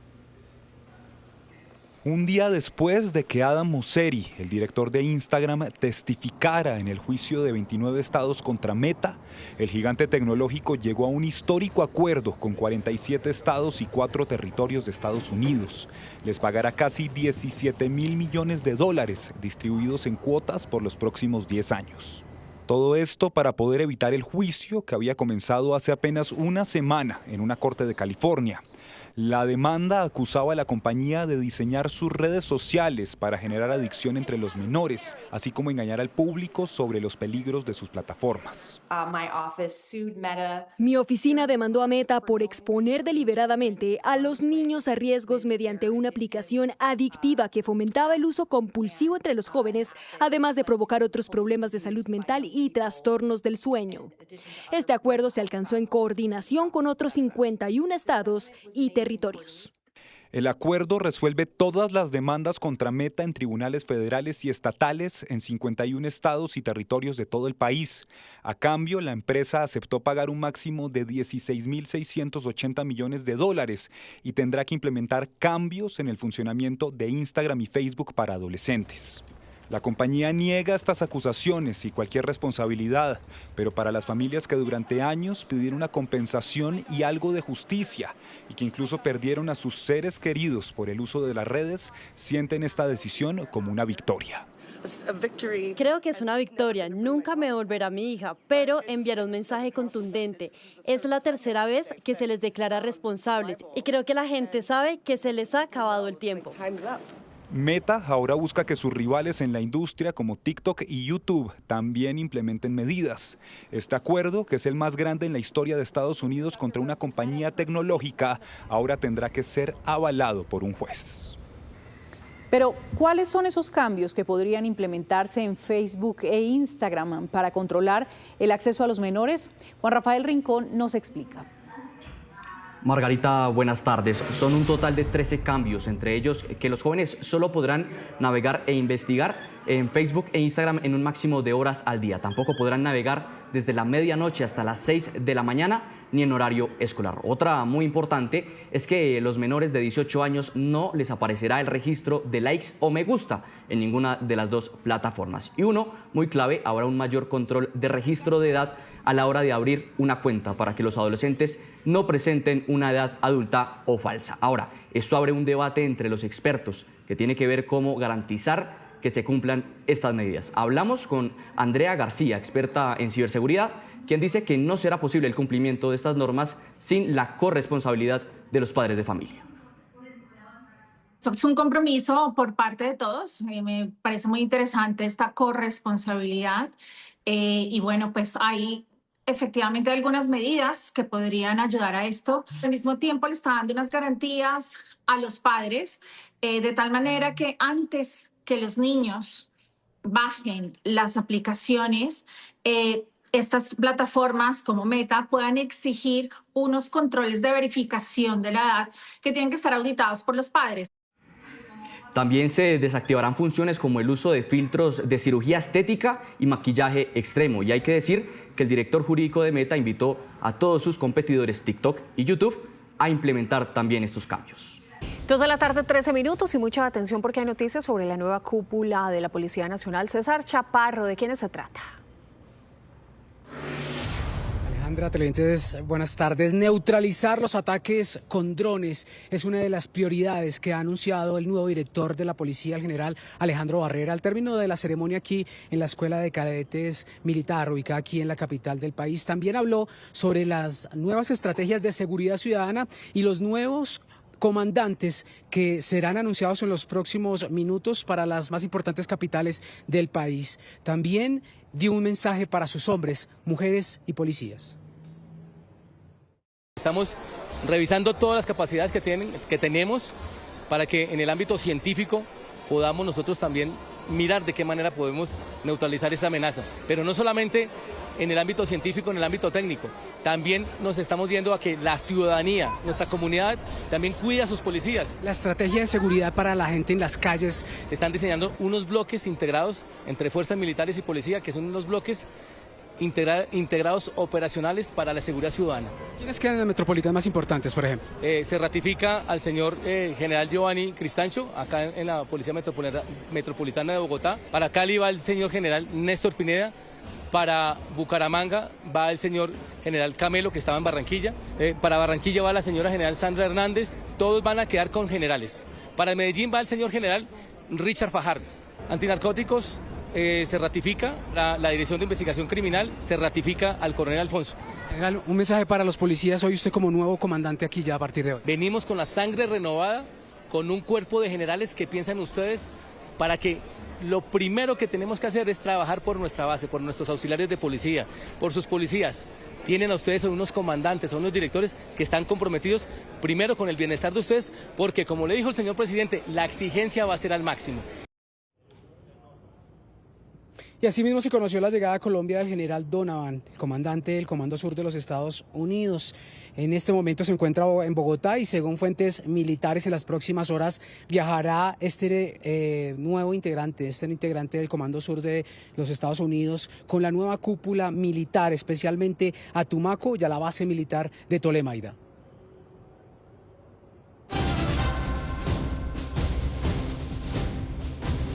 En Cartagena comienza a esta hora uno de los congresos más importantes del sector empresarial, el de Asobancaria, al que asiste el sector privado y el gobierno nacional. Laura Rojas está ahí en la Heroica. ¿A qué hora será la instalación y qué temas se van a tratar esta tarde, Laura?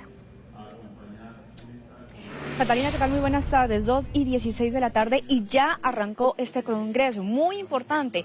El sector bancario dará alivios sobre las personas afectadas en el terremoto. Recuerde usted que hace pocos días incluso Bancolombia habló sobre esa reducción de las tasas de los créditos hipotecarios, pasándolas del 14 al 8% y asimismo pues se van a conocer esos anuncios importantes de los demás bancos. Otro de los temas importantes a tratar será esa hoja de ruta con el nuevo gobierno del presidente Abelardo de la Espriella. Se hablará sobre inclusión financiera. También, pues quien abrirá este evento será el presidente de Asobancaria, Jonathan Malagón. Ustedes lo están viendo en mi espalda. El evento ya comenzó y será una jornada de 3 días donde también participará el gobierno nacional y se conocerán esos anuncios y esos consensos con la banca en Colombia. Sin duda alguna de allá saldrá noticia. Laura, muchísimas gracias. 2 de la tarde, 16 minutos. Ricardo Sierra, el presidente de Celsia, pasó por Empresarios 360 de Negocios DITU. En ese espacio habló con Daliana Garzón sobre las granjas solares, sobre sus planes de expansión y el fenómeno de El Niño. Bienvenidos a Empresarios 360 de Negocios DITU. El día de hoy nos acompaña Ricardo Sierra, él es el presidente de Celsia. Ricardo, bienvenido a Empresarios 360, es un gusto tenerlo hoy con nosotros. Gracias, Daliana, feliz de estar aquí con Empresarios 360. Justamente hace 11 años usted asumió el liderazgo de Celsia como presidente. Unos retos importantes, sobre todo de cara a la renovación y a las nuevas apuestas que ha puesto en marcha la compañía. Háblenos de esos logros que hoy vale la pena destacar. Creo que Celsia puso la conversación. Empezamos a hablar de energías renovables, montamos la primera granja solar, montamos el primer parque eólico, así que estamos felices de haber podido ser parte de esa evangelización, de lo que es hoy una gran revolución tecnológica y de potenciales pues, de servicios para nuestros clientes. Así que yo creo que en estos 11 años eso ha marcado la diferencia. Ustedes han sido pioneros en nuestro país con el tema de las granjas solares. ¿Cómo ha avanzado esta implementación, estos temas? ¿Cómo van? Y también, ¿cuál es ese objetivo que se han trazado, por ejemplo, en los próximos 5 años? Empezamos con una granja de 10 megavatios. Hoy tenemos 600 megavatios. Ve, para que los que nos estén viendo se imaginen eso, 600 megavatios.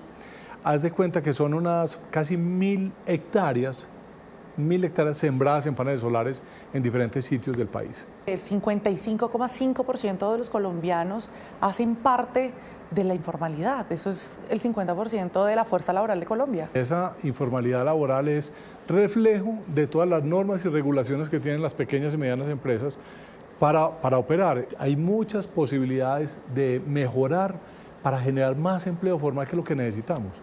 La gente no está en la informalidad porque le gusta. es porque le tocó. Hablemos del fenómeno del niño. Ya llegó, han dicho los expertos que va a ser un super niño y hay un fantasma de racionamiento que podría verse comenzando el próximo año. Hacía 2 o 3 años tuvimos un niño que afectó mucho, pero no se sintió tanto. Pero este sí viene, como tú dijiste, antecitos de muy fuerte o súper fuerte. Entonces, ¿qué esperamos? Que empiece en septiembre, que dure hasta abril. Es la primera vez, Daliana, tristemente, que el país entra a un fenómeno del niño sin gas natural para las térmicas. Hoy en día la energía firme es como de 96, 97. Esta energía firme, en el momento más crítico, cada planta ¿cuánto puede producir? Entonces, si vamos a estar así desde noviembre, diciembre, en el momento más crítico, ese 3%, ¿qué significa? Restricción de suministro o apagón. Ustedes hacen presencia en varios países de la región. Algún día, por todos estos temas que hemos mencionado ya, por esas adversidades que se han presentado en el camino de Celsia, ¿han considerado trasladar sus operaciones o quieren seguir expandiéndose, teniendo también como centro de operaciones Colombia? Nosotros estamos hoy en Perú por un accidente, que teníamos unos aerogeneradores gigantescos comprados para Guajira. El proyecto de Guajira sigue en desarrollo, no hemos podido arrancar. Y nos fuimos para Perú. Allá estamos terminando un proyecto de 218 megavatios, el más lindo de Daliana en el sur del Perú. Y en la eficiencia energética montamos una empresa que se llama Atera, que hace con Brookfield, que hace eficiencia energética en las empresas. Entonces, iluminación, aires acondicionados, bombas de calor, todos los sistemas de tecnología que permiten a las empresas consumir más eficiente, consumir lo que uno solamente necesita. Esa es otra meta, y ahí estamos desde Perú hasta México. Pues Ricardo Sierra, presidente de Celsia, le agradezco mucho por su tiempo acá en Empresarios 360 de Negocios Dito. Daliana, gracias. Espectacular estar aquí con toda tu audiencia. Puede ver la entrevista completa con el presidente de Celsia en nuestro canal económico digital Negocios Dito a través de la app Dito. 2:33 de la tarde, hasta ahora actualizamos sobre la devastadora avalancha en la frontera entre Nepal y el Tíbet, que ya deja 160 muertos, 157 de ellos en Nepal y 3 en China.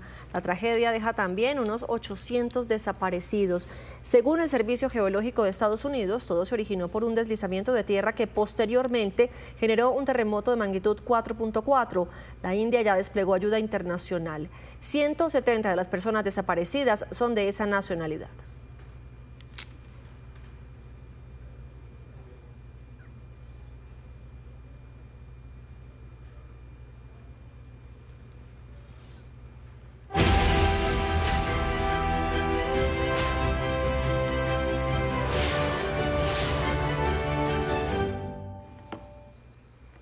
Dos de la tarde, 34 minutos, un nuevo vuelo humanitario parte desde Miami hacia Colombia con más de 50 toneladas de ayuda para los damnificados por el terremoto. Y nos enlazamos a esta hora con nuestra compañera, corresponsal permanente en Miami, Judy Mora, para que nos cuente qué lleva ese cargamento y cómo va a ser distribuido entre las comunidades que han resultado afectadas, Judy.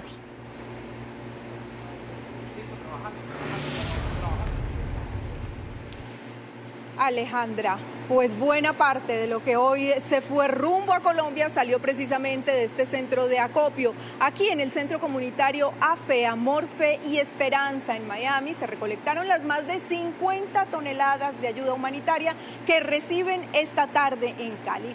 Es un cargamento en el que hay prácticamente de todo: alimentos, productos de higiene, carpas, elementos de primeros auxilios, así como para la remoción de escombros y hasta sillas de ruedas y muletas.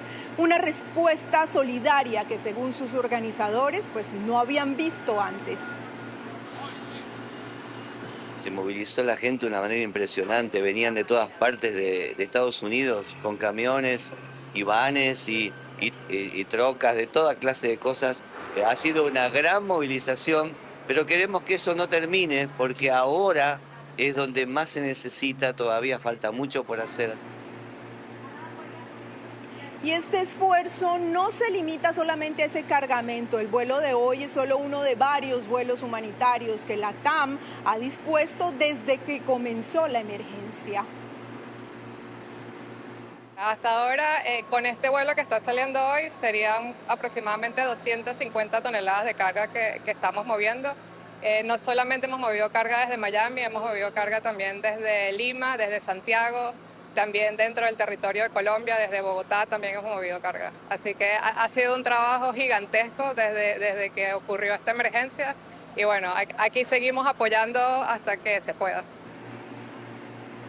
Se espera que en las próximas horas comience ya la distribución. Más de 100 voluntarios y 18 camiones ya están preparados para llevar las donaciones a las diferentes zonas afectadas. La prioridad, eso sí, según los organizadores, pues será llegar a las poblaciones más afectadas que se encuentran en las zonas más remotas.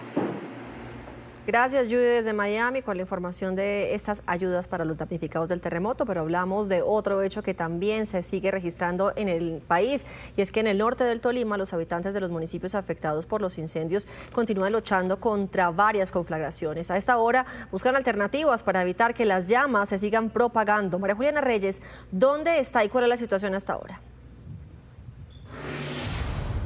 Catalina, buenas tardes. Pues nos encontramos en el municipio de Lérida, pero específicamente en la vereda de Las Rosas, porque son realmente las veredas, la zona rural la que se ha visto más afectada por estos incendios forestales. Les contábamos que los habitantes son los que al final salen a tratar de apagar estas llamas. Lo que ven al fondo es el humo que se va acercando entonces hasta toda esta zona. Por el camino que ustedes están viendo en pantalla también han bajado aproximadamente 20 habitantes, incluso han arriesgado de cierta manera sus vehículos por esta zona montañosa para poder llegar lo más cerca que se pueda y sobre todo lo más rápido que se pueda a la zona. Les recuerdo entonces, estamos en Lérida. Aquí lo que nos han confirmado las autoridades es que van aproximadamente entre 150 y 200 hectáreas afectadas solamente en los incendios de las últimas horas. También en Chagalá se han presentado varios incendios que están a esta hora también tratando de apagar. Recordemos que son 11 focos activos los que se encuentran en este momento en el departamento del Tolima, y por lo que ya las autoridades están trabajando con diferentes elementos, incluso con toda la ayuda aérea que se pueda para llegar a los puntos. Lo cierto es que son varios puntos y por eso se necesita mucha capacidad para poder llegar hasta estas zonas. María Juliana, muchísimas gracias por su reporte. Nos despedimos de usted con estas imágenes que veían ustedes de muchas hectáreas de tierra que siguen siendo consumidas por las llamas. Vamos a hablar de ese anuncio del presidente Abelardo de las Priellas sobre el inicio de los operativos para deportar extranjeros en situación irregular. Pues tras ese anuncio se vuelve a poner la lupa sobre la situación de miles de migrantes que viven en Colombia pero que no han podido acceder a los visados. ¿Qué pasa con ellos? ¿Cuáles son las vías para tener papeles en regla? Aquí les contamos. Hace 6 meses, Mario Cáceres llegó de Venezuela a Colombia para trabajar como mecánico de motos y latonero. Sin embargo, afirma que regularizar sus papeles ha sido una odisea. He ido a todos los sitios que me han enviado y no nos dan permiso, no dan la autorización, ni siquiera nos dan una esperanza, por lo menos nosotros los venezolanos, de regularizarnos. Asegura que se siente vulnerable porque ha acudido a Migración Colombia buscando ayuda en su proceso y no ha logrado mucho. A veces tristeza, hay muchos venezolanos que hacen daño, pero nosotros no. También habemos muchos que somos trabajadores. Yo soy una persona que trabajo día y noche, ¿ves? Yo a veces tengo 2, 3 trabajos y que me vayan a deportar, nada más por eso se ve como difícil. Así como él, Luis Cifuentes llegó hace 8 años desde Venezuela. A pesar de tener papeles en orden y una hija de 2 años nacida en Colombia, su esposa no logra regularizarse. No he podido sacar los papeles a mi esposa porque obviamente llegamos después que no hubo plazo para el PPT nuevamente. Y estamos ahorita intentando arreglar el problema, pero no nos da ninguna solución en realidad. Estos son algunos de los rostros del drama que viven cerca de 500.000 venezolanos que no alcanzaron a ser cobijados por el Estatuto Temporal de Protección para regularizarse, entre ellos muchos menores de edad. La solicitud del P-Tutor a menores de edad escolarizados y a sus tutores, el refugio, que es un proceso largo que puede tardar fácil 2 años, las distintas visas, que está desde la visa B, que implementó el presidente Petro, que es todo aquel que ingresó antes de diciembre del 2024, puede tener una visa por 2 años, pero ese tiene que tener un pasaporte con una evidencia, ya sea un sello por migración o una prueba que demuestre que estabas en territorio colombiano antes de diciembre del 2024. Y es que según Migración Colombia, las vías actuales de regularización son las visas para cualquier extranjero. Las otras visas que tiene Colombia para todos los extranjeros. Una visa de trabajo que va acompañada de que tengas pasaporte y una oferta de trabajo que garantice por qué siendo extranjero estás en esa posición laboral. Una visa de estudiante que estés estudiando en una universidad que te la puede permitir y una visa nómada. El problema es que la mayoría de migrantes venezolanos no cuentan con pasaporte y muchos de ellos afirman que tampoco tienen el dinero para invertir en una visa. Esta es la problemática que impacta a una comunidad que busca establecerse en Colombia y ahora teme ser deportada tras las recientes declaraciones del presidente Abelardo de las Priella. Justamente en Medellín, los centros de atención a la población migrante están desbordados en su atención, pues los extranjeros, principalmente ciudadanos venezolanos, tienen miedo de ser deportados tras las advertencias del presidente de las Priella. Muchos piden jornadas para la entrega de los permisos de protección temporal. Son cientos de venezolanos los que llegan al centro de atención a la población migrante en el centro de Medellín. Todos están buscando regularizar su estatus migratorio en el país tras las advertencias que ha hecho el presidente Abelardo de las Priella sobre posibles deportaciones. Ha despertado gran preocupación ante los migrantes venezolanos y por eso se han abocado, les brindan información a los migrantes, a la comunidad de acogida, los colombianos retornados. Y que los venezolanos que venimos a este país venimos a trabajar y venimos huyendo de una crisis política. ¿Sí? Nuestro país lamentablemente ha estado sumergido en la miseria, en la pobreza y venimos huyendo de eso. Pero entre tantas historias, Noticias Caracol conoció la de don José Vicente, que vive en Medellín desde hace más de 6 años y tiene una microempresa de textiles que ha levantado con mucho esfuerzo. Hoy teme que su emprendimiento tenga que cerrar, dado que muchos de sus trabajadores ya están siendo notificados sobre posibles deportaciones. Tengo 7 personas colombianas trabajando conmigo, tengo 3 venezolanos trabajando y bueno, nos afecta un poco porque hay gente que no va a trabajar porque debido a que teme de que la policía lo vaya a parar, lo vaya a reportar. Asegura que durante el mandato del presidente Gustavo Petro, la expedición de los permisos de protección temporal, PPT, se suspendieron. No, en este momento no hay PPT. El PPT duró entre 22 y 23. Quedó vigente solo para estudiantes. Ya de ahí, ya para adultos, ya no dejó de funcionar el PPT. Don Vicente es la voz de muchos venezolanos que dicen querer quedarse en Colombia y piden al nuevo gobierno nacional facilitar la documentación para regularizar su permanencia en el país. Y da la oportunidad a aquellas personas que, porque todos no somos delincuentes, la mayoría de estas personas que están acá son gente trabajadora. Solo en Antioquia hay un poco más de 290.000 venezolanos que están regularizados, bien sea por el PPT o por otros mecanismos. 33.000 están esperando el papel para ser legalizados y otros 66.000 no han empezado el procedimiento. 2:44 en otros temas. El Pacto Histórico presentó hoy lo que denominó como su Gabinete por la Vida. Se trata de un grupo alterno que trabajará desde la oposición al presidente Abelardo de las Priella. Nuestra compañera Salima Feris de Blue Radio nos envió el siguiente informe con los detalles de este gabinete sobre el que habló el ex candidato Iván Cepeda. El senador Iván Cepeda explicó que el llamado Gabinete por la Vida será un espacio de oposición que trabajará de manera coordinada con la bancada parlamentaria y con otros sectores políticos y sociales. Según Cepeda, la intención será presentar propuestas y soluciones frente a distintos problemas del país. Entre esas estará formular alternativas para enfrentar las consecuencias del terremoto del pasado 10 de agosto. También se ocupará de proponer y poner en marcha la agenda pública que permita defender las conquistas sociales del primer gobierno progresista y profundizar esas conquistas.